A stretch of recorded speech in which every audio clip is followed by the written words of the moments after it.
Looking at the current George Foreman, it is difficult to imagine that this now good-natured 72-year-old man once inspired terror in all those who went out to fight him in the ring. However, Big George won his trophies not only by scary grimaces, but also by throwing powerful and accurate blows, knocking out his rivals. In this episode, we'll take a look at 10 powerful KOs of the young Big George. January 15, 1990, Atlantic City, New Jersey. George Foreman versus Jerry Cooney. Protect yourself at all times. Shake hands. Good luck to both of you. No final instructions. In the middle of the second round, George starts the attack. After a heavy left uppercut, Cooney is in big trouble. The referee starts the countdown, but after a few seconds, Cooney is ready to continue the fight. George quickly starts finishing off his opponent and shakes Jerry again with a left uppercut.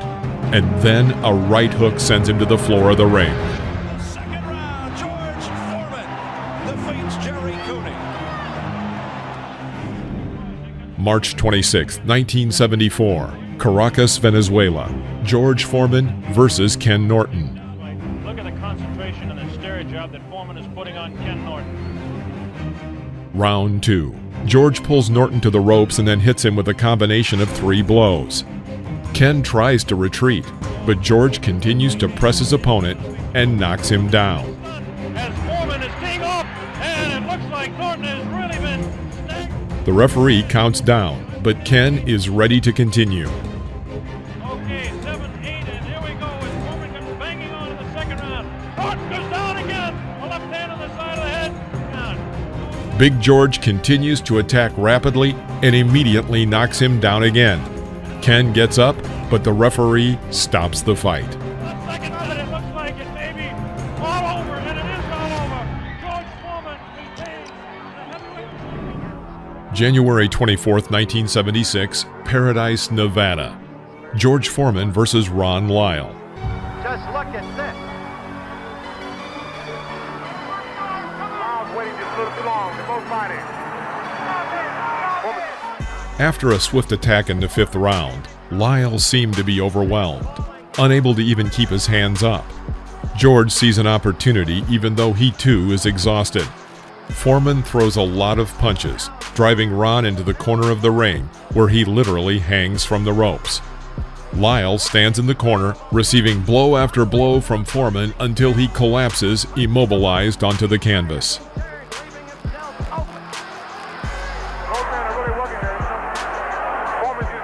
Lyle's waiting just a little too long. They're both fighting. Lyle's got to come back with down. Down to the canvas. Foreman punching him again and again and again when it looked like George was done. January 16th, 1993, Reno, Nevada. George Foreman versus Pierre Kotzer. Shake hands. Good luck to both of you. Referee is Joe Cortez. In round 8, Big George punches Kotzer with 2 heavy blows that knock him to the floor. Pierre gets up and is ready to continue the fight again. Yet this fight will not last long.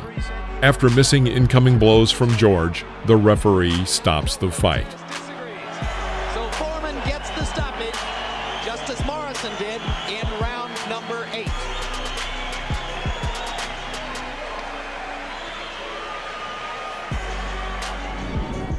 September 1st, 1973, Tokyo, Japan.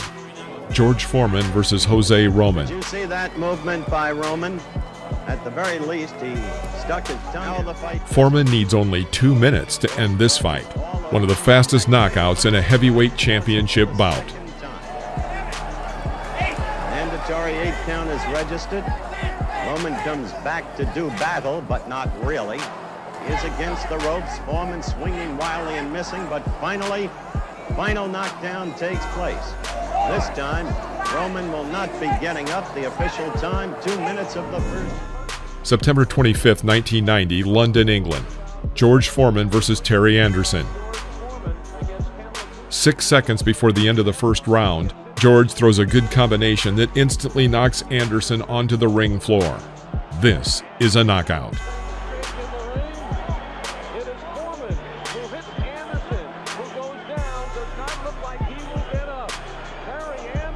goes out in the first. And here goes another man in the first who decided to try to move and better. August 25th, 1988, Fort Myers, Florida. George Foreman versus Ladislao Mijangos. And look at Foreman towering over Mijangos. In the last seconds of the first round, Foreman drives Mijangos into the corner of the ring and hits him with a powerful blow to the body, from which he immediately falls to the canvas. Mijangos gets up and is immediately saved by the bell, but not for long. Hands down. Look where his hands are. How can you have a defense when your hands are way down there by your sides? Now, no question, one of the hardest hitters. Look at that. Mijangos. April 10th, 1972, Inglewood, California. George Foreman versus Ted Gulick. At this point, Foreman was the top contender for the world title fight against Joe Frazier. He continued to defeat everyone, and the fight against Ted Gulick was no exception. Foreman knocked out Gulick in the first round so easily that it proved that Foreman was a future world champion.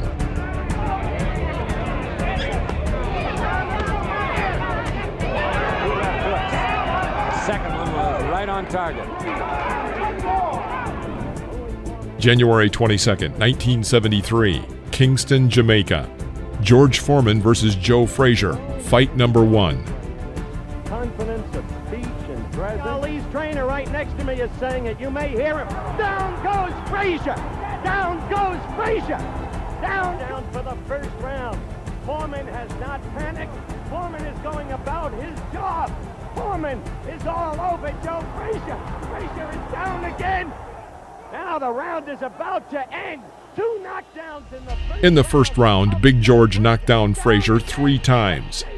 In the second round, Foreman continues pressing the champion, which leads to another knockdown. Frazier's knees buckled. He is down. He is down for the fellow named Ionis Shapulin. In October of 1968 in the Mexico City Arena. A quick left from George. Another. Frazier is down twice in the second. McCanny checked his senses. Checked Frazier's senses. The fight continues.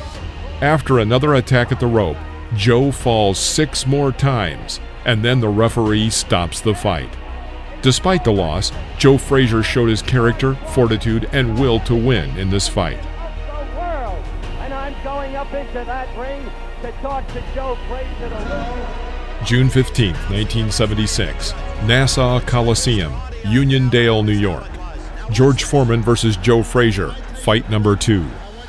Their rematch began competitively, as Frazier used quick head movements to make Foreman miss with his hardest punches. Frazier was wearing a contact lens for his vision, which was knocked loose during the bout. Unable to mount a significant offense, Frazier was eventually floored twice by Foreman in the 5th round, and the fight was stopped.